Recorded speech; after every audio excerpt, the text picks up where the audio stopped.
We're set up a camp here for 4 nights this time.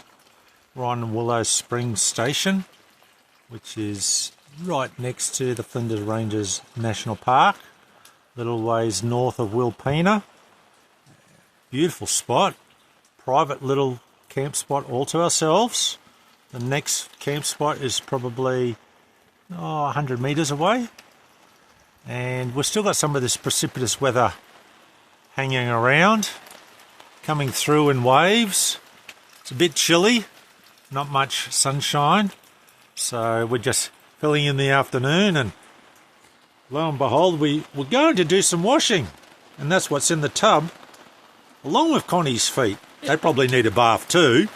We're planning to go have showers up at the block a little later. It's just so chilly, so keeping warm at the moment. Absolutely spectacular out here, and so far thoroughly recommend it to anyone. Hello and welcome to Audrey the ICONN Adventures. I'm Connie. And I'm Daryl. And this is Audrey the ICONN. So Daryl, the weather's supposed to be much better tomorrow, and we're heading out on the Skytrek trail. What are your expectations? I've been wanting to do Skytrek for over 7 years now. Now you've talked about it a lot. Yes, I've watched a lot of videos of other people doing it. A lot of YouTubing type people, and just a lot of people that have shared their experience. It doesn't look like it's tough in regards to four-wheel driving. They say there's a couple of sections that you need to be aware of what you're doing. He did have that one hill in the brief that he talked about that was like a 10 or something. Yes, he said, yeah, there's only one hill out of the whole place is 10 out of 10, and the rest of it's fairly sedate. So I suppose people can have differing ideas on what a 10 is though, can't they? Yeah, because like in their doco, they talk about just letting your tyres down to maybe 28, 30 pound. Okay. And I've never only let my tyres down to 30 pound to go four-wheel driving. For us and Eddie, 25 is the go-to number. Put him on 25 and gosh, we've done just about everything we've ever wanted to attack. So I'm just going to start on 25 pound tomorrow. And what time we're going to get on the track? I know he said we can get on from as early as you want to, so what are we aiming for? I'd love to be out on track between 8:30, get a nice early start at it, because sunset's somewhere in the vicinity of 6, and they say it takes 7-ish hours to do. If we travel it, yeah, maybe. Like sometimes we do things fairly quickly, and other things that get our attention, we won't do in 7 hours. So from the videos that you've watched of other people doing Skytrek, what are you expecting? Like what are you looking forward to the most, I suppose? Well, early on in it, it looks like you're driving through this beautiful canyon type area. So it'll be all the colours that we've been experiencing in the Flinders over the last, we've been in the Flinders roughly a week now. So I'm expecting a lot of colours there. And then like the formations of the mountains and the valleys, they'll look like, we get to drive fairly high up as well in some of these places, so the view from up there I'm looking forward to as well. It's just, I suppose the entire thing, it's like approach it with a fairly open mind and have a good time doing it. And from the brief that we were given, I'm expected to see lots of sheep and lots of kangaroos as our most likely animals to see. Yes, so we're seeing it's a sheep property, yeah, for sure. And the Ochre Cliffs I'm looking forward to as well, because we're allowed to paint our face, he said. Well, yeah, the way he described that is like go there and, I think he said, write your name in it, and the next time it rains, it's gone. So that's going to be interesting to see.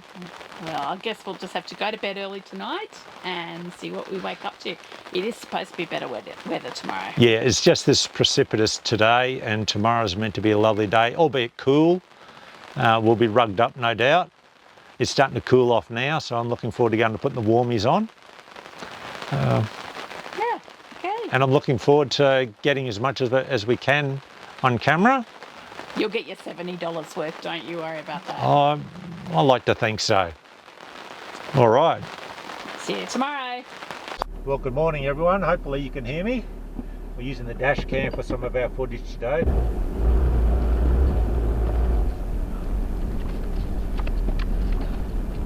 Rough and tumble getting out of the place. I was going to say, this is just the driveway in and out of the campsite. 11 degrees just on the driveway. But it's a nice spot. Yep.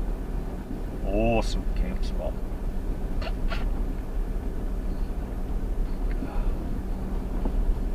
Lots of little birdie friend visitors this morning. Yes, we will find out what sort of birds they are. As you can see by the puddles, we had a little bit of rain overnight. Yes. As we drove into the main homestead yard, we spotted this horse off to the side, grazing on the nice wet grass. At the fork in the road, there's a steel sculpture of a wedge-tailed eagle to greet you. In camp yesterday, we'd spotted these beautiful parrots, and here's some more of them this morning up in the main homestead yard. We're doing Skytrek today. How's that for such a cool logo? Big tough wedge-tailed eagle with a camera around his neck. We're about to embark on 80 kilometres of fun, enjoyment, scenery, and just an altogether going to be an awesome day. And we're in zero rush.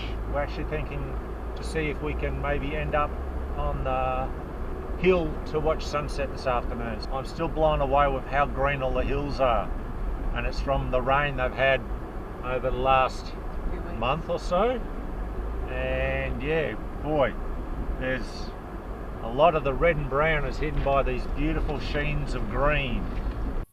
We were barely a couple of kilometres into the 80 that we need to do today, and we found ourselves already driving through some beautiful gorges and crisscrossing the dry creek beds multiple times. At this spot just here, you can see an old well cranking handle, and apparently this was a natural spring. If you look at the colours of the rock and the dirt and the trees behind me, they're just beautiful. And then you can see all the fresh new grass that's been grown thanks to all the rain they've had not so long ago. Continuing on, there's just more and more of these beautiful colours. And we found this spot just here that the dirt was just so vividly red. Really reminded me a lot of when we were driving down through below Alice Springs and that area, just the vibrant colour of it. At this rate, it's going to take us 24 hours to do this track. You can see from the dash cam here that we're driving along about 4 or 5 kilometres an hour. 50 metres to the right of point 6. On a small cliff face are numerous Aboriginal engravings believed to be carved by Aboriginals who inhabited the region before the more recent, however you say that, Mantha people. Okay. Please do not touch them, as the body often may handle hasten their deterioration.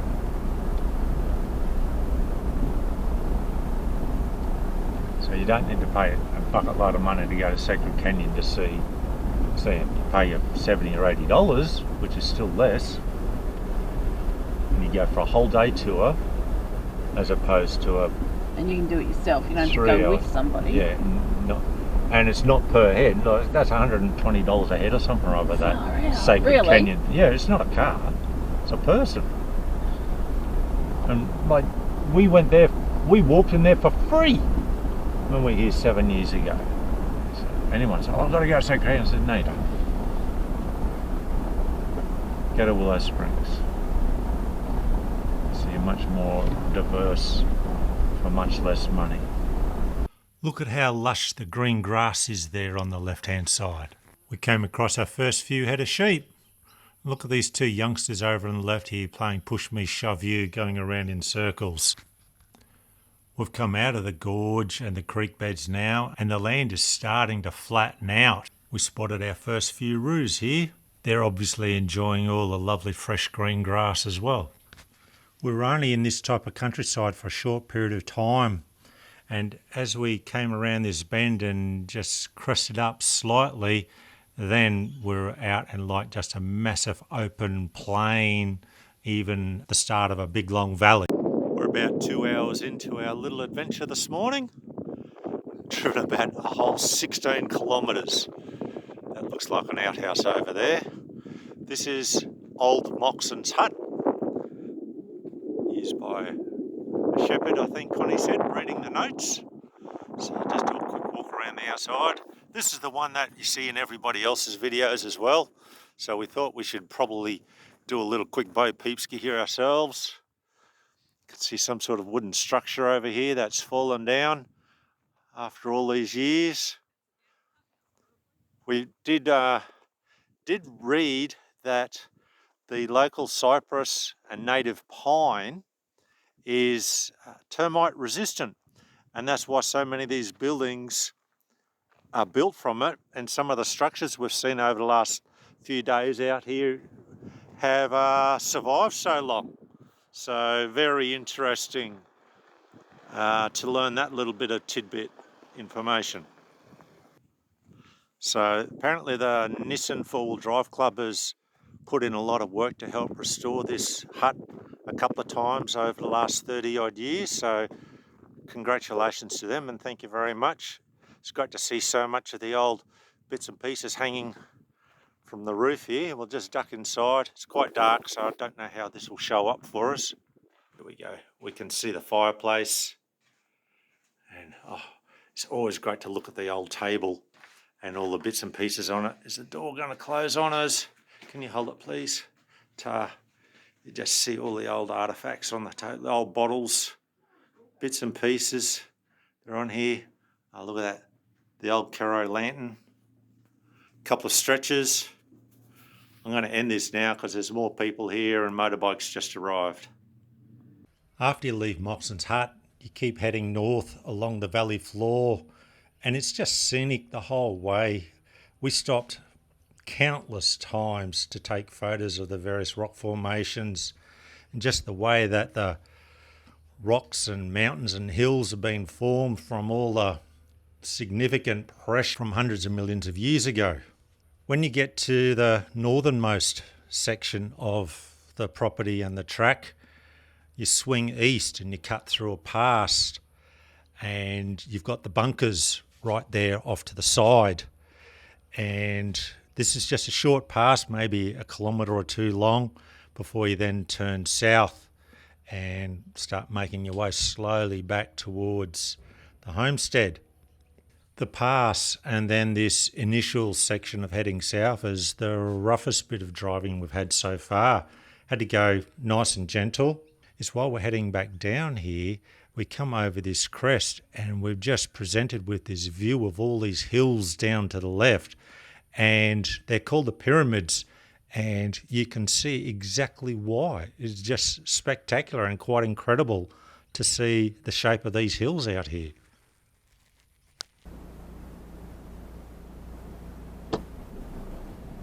Alright, I've just popped him into low for this because we're driving into a big hole here that I can't see. Connie nearly fell over walking into it. So, just a bit of fun. There we go. There you go, Greg. We'll get the right rear off the ground there. I'm rocking him on purpose so you can see it in the video. Right, and there he goes, climbs out of the hole there. So the right rear was in the air there about, I don't know, 6 inches or so, nothing much. Down we come.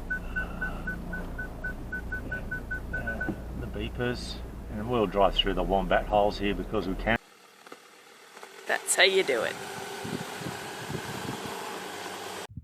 We're still working our way through Skytrek. Had the little lunch break at their suggested spot. Lovely and quiet. Met a lovely couple from western suburbs Victoria, and they're just doing a quick travel around. Popped out here to the Flinders and heading home shortly, so it was great to have lunch with them. And we're just making our way back and doing this creek crossing here. And you've heard me mention before these incredible big red river gums. Well, check out the root system that these two trees have going on. They pretty much span the entire width of this creek, which would be 15 metres, between 50 and 60 feet wide. And yeah, the root structure is just ginormous. So I had to jump out and quickly show that to you. And as I just pan around quickly, see Eddie there, and this creek, it's only got a few trees in it. Some of them have absolutely chockers full of the big gum trees. So that was over on the other side of the range. Now apparently this side of the range they average 7 inches of rain a year, whereas over the homestead area it's more like about 12 inches of rain for the year. So I'm guessing that has an impact on just how many of these big gums actually get to survive and grow to be so big, even though you may recall from earlier when we were camped in Parachilna Gorge, these guys are all pretty small compared to that one that we'll camp next to or near. Yeah, incredible, the root structure. A little further along Skytrek, we come to these beautiful ochre cliffs. And as part of the briefing, we're told that do whatever you want within reason. So there we go. I said to Connie, if you want to take a little bit home, you can. So what you do, grab the biggest bag we've got in Eddie, and she's at it. I said, oh, you probably have to grab a rock and smash it out like they did 250,000 years ago. Oops, maybe 30,000 years ago is a real number. So just all the different colours that are in here are incredible. This mustardy colour. Yeah, like hopefully the camera shows that to some degree. Just the very, and we're in the shadow at the moment. Yes. I'll just do this so Connie can show you what she's up to here. It just powders away so easily. Change colour. So mustards and orange and red, all interspersed. Then there's some, these colours here are more of a light purple colour. And then there's whites. And then we'll just come down here. Where are you? There you go. There's even white in there. There's a whole variety of colours there. And when we got the briefing to do the track, they said as soon as it rains, it all changes again. So if you wrote your name on it today and it rains tomorrow, your name would be gone. It's just incredible here on the side of this part of the creek. The colouring is just wow. You see the trees that have been growing in the upper layers here. And even when Connie taps on it, it doesn't even sound solid. It's like tapping on your gyprock wall at home. Beautiful. No, I'll just edit that out so nobody hears that, sweetheart. There's no gold here. There's no gold here. Awesome. To all of those who have a four-wheel drive that watch this, Skytrek is something you should come and do. It's not hard so far, what we've done. The beauty though, no video or photo is ever going to do this place justice. Just absolutely spectacular.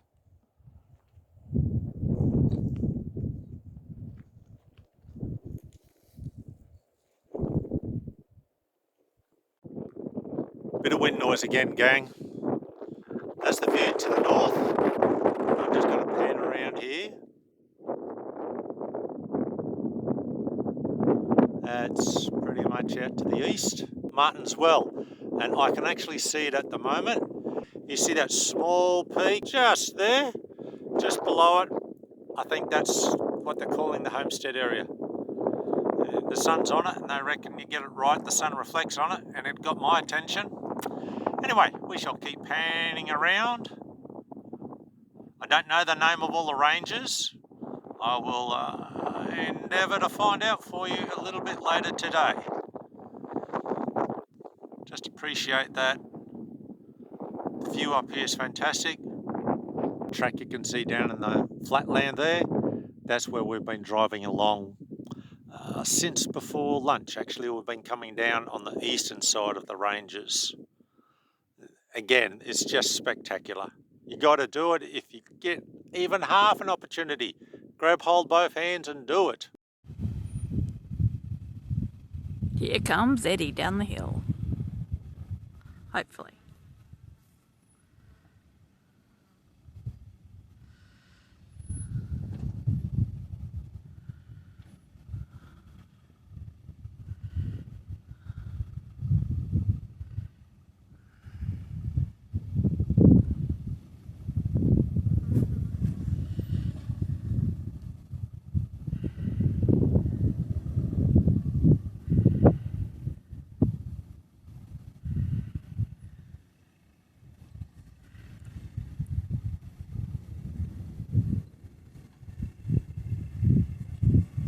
Easy peasy.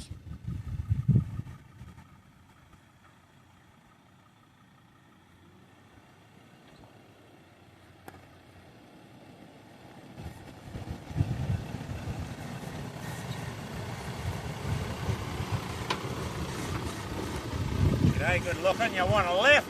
Yeah, please. We're still enjoying our day on Skytrek. Getting towards the end now, about 12 kilometres or so to go. And I'm standing just above the creek. And we're coming along from that direction, as you can see, Eddie. And I spotted this massive river gum. And I thought, oh, is that 3 out of 1 or not?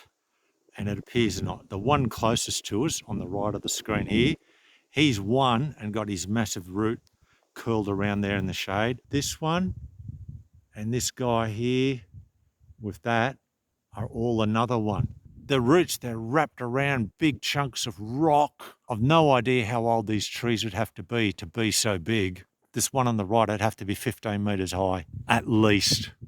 I'd say even closer to 20 metres high from the base to the very top. And at the moment, we've got it to ourselves. We're the last people on the track today. I think we're the first people to leave, and everybody else has passed us. And we're out here just enjoying the solitude and the beauty of it all. It's a whole heap of wow when you come and do Skytrek, I promise you. Okay, that's the emergency exit vehicle. If you get to here and can go no further, you jump in there, hold on, and you better hold on, because any direction from here, it's downhill. So good. Eddie the Everest just continues to impress me in these Falcon Wild Peak AT3s. Damn, what a good tyre so far. Not a bad word to say about them. Snap video, hope we can see it. We've got ourselves a wedgie flying over. No idea if it's on the screen. We're getting photos anyway if we don't get it on the screen. It's right just above where the track came from. We're right near the end of Skytrek, just soaring on these currents of really cold air. Here we are atop Vumbata, St Mary Peak, Razorback Ridge, Mount Abrupt, Stokes Hill Lookout,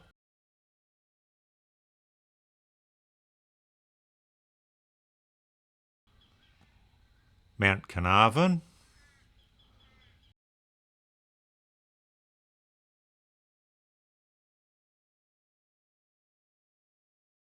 Martinswell Homestead, Prominent Hill, Willippa Range, Druid Range, Chase Range, Rawnsley Bluff. While here on Vumbata filming the panorama, the eagle came back. Just beautiful to watch. Gang, we're running out of time. It's getting late in the day. We made it to Upper Lena Lookout. This is the highest elevation that you achieve while doing Skytrek. And we'll get around to here. You can see someone over there near the tower. That's Sunset Lookout. That's number 50. I think we're at point number 47 or something, 48. So that's why it's a bit of a quick pan. Come back down around here a bit, and I believe that's pointing down, getting down towards the Wilpena Pound area, and down towards Rawnsley Park, and then all those other ranges that I don't remember the names of. It's not just the Flinders Ranges here. Anyway, Connie's signing the visitor book. Audrey the Icon Adventures was here, and we must push on before sunset. Well, we did get our values worth because we were the first on and last off. Well, yeah, well, we're out there before 8:30, and that was our goal. Yeah, the eager beaver he was yesterday. I mean, and all those people that went past us. Well, that didn't take them very long to start going past us, did it? Oh, we didn't. It was before lunch, yes. We didn't get as far as the hut before they were going past us. They did catch us at Moxon's hut, yes. Yes, because we were stopping to actually look at the stuff, and they were whizzing by. Yeah, like you got the impression so many people were doing it just to be able to say they've done it, as opposed to stopping and sucking it in. We didn't treat it as a racetrack, I suppose. Well, strikes no. A rally. We were there to actually absorb and see what we could see. I would like to have taken longer. It's just daylight is what stopped us. And caution for those who haven't done it, if you are doing it, that the end part is probably the toughest part of the track. Well, they do say on the instructions that when you get to whatever that point number is, you can either turn left, go through the gate, and that's going to be the challenging part, or you go straight ahead along the fence line and that cuts you back out. And well, those of you who know me know that I'm not going to take the easy way out. I'm going to take the challenging, exciting, adventurous way out. And we did. At 3:30 in the afternoon. And how good was it? It was good. It was cold. Damn, it was cold, yes, when we were doing it. It was. I mean, we had beautiful weather for it. Yep. It was amazing going from countryside to countryside. Like you went from one side of it to your big green fields, and the sheep were frolicking in the green fields, and then you go around the corner and it's like a desert. So it's really bizarre. What was the most amazing part for you? Well, you look at where you first start and you're driving through that small canyon or gorge, call it what you would like, and you got all those beautiful big sheer cliff walls up above you, and the colours through there were just incredible. It was like get all the colours of the Flinders, condense them into that area. And we weren't driving very far, and I was stopping and jumping out taking photos, or you were taking photos, or we were looking at this or looking at that. So it was just so much. They do give you a guide when you're going through, and they talk you through all the different spots because they have numbers everywhere. Yeah. And it was really interesting because it did teach us stuff about the flora and the fauna and all the rest of it as we were going around. Yep. Yeah, so going through that initial area, I thought, oh yeah, this is like driving through the canyon, and the like native cypress and pine trees were there, and yeah, it was lovely. And then you go along through that for a little while, and then you break out into the more open paddock type areas where they had some of those yards, and then you got into the really open area, and it was just like flat in a lot of directions. Not very green. Even though we're driving up through as you go along, when you come out, I know I talk with my hands, when you come out, you eventually come out into this fairly open valley floor, and the valley's quite wide, and there's beautiful mountains each side, and you're just going along, weaving through there, and just depending on how the sun was hitting the mountains, was really, really great to see. And then you go around the corner through the pass, and you come back down the other side, and you've got like those pyramids. Yes. That were, and they look like pyramids. Like, and it was a row of them. It wasn't just one or two. It was like there was so many. I know you took quite a few photos there. I didn't do any video of that part. Mind you, we had the dash cam going for most of the day, so that hopefully that all turned out, and you've been able to watch that already in this episode. Yeah, because it was intriguing as to how much different. And then you come around to the lunch spot, and that was quite nice as well. And there was that big pua nest. Not that we saw the eagle there, but there was the big nest up above the lunch area, and they made a point of pointing it out to you. I wouldn't use the bathrooms there, but the Hua Nest was really impressive. Yeah. We met some lovely people there that were travelling around as well. Yes, yeah, that was really good. And then everyone took off. And we were still there. We were looking at there were supposedly fossils to see, so we were trying to find them. Not that we've been very good at finding these fossils. No. Anyway, we spent a little extra time. And the lunch spot was in a dry creek bed. Which, what they say is only like 7 inches of rain or something on that side of the range a year. Like 7 inches is like, not very much. That's why it doesn't take much for it to flood, I suppose. Yeah. Now, how about the size of the gum trees? Yeah, they were huge. They weren't as big as what we saw in Parrel-Chiltern Gorge where we stayed for the previous 5 nights. I think the roots on these ones were bigger though than the ones at Parrel-Chiltern. And I did get a few photos of you standing on them just so they can get the size, because you look like a miniature standing against these trees, and you're well over 6 foot. So yeah, they were impressive. Yeah. So again, hopefully that's all turned out. And then we worked our way along, and we got to the Ochre Cliffs, and again. I've actually looked at this bit of footage before we're doing this little recording, and that bit of footage that I've got of Connie doing what she's doing, that turned out really good. So I'm really, really glad that bit turned out, just so you can see the bit of fun that you can have there, and the colours are just mind-blowing. Ours didn't look like war paint, it just looked like we were dirty. But anyway...